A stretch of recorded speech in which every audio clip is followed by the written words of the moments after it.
What if I told you that saving the planet could start in your living room?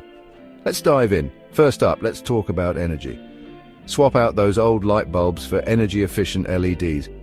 They use up to 80% less energy and last way longer. Next, let's tackle water waste. Install a low-flow shower head. It's an easy fix that can save gallons of water every day. Food waste? Not in our eco-friendly homes. Start composting your kitchen scraps. Your garden will love it, and you'll reduce landfill waste. Got a drafty house? Seal those windows and doors with weather stripping. It keeps the cold out and the warmth in, saving energy and money. Last but not least, turn off and unplug electronic devices when they're not in use. Phantom energy is a real thing, but you can be a ghostbuster. See? Small changes, big impact. Let's make everyday Earth Day right from our homes. Catch you next time, Eco Heroes.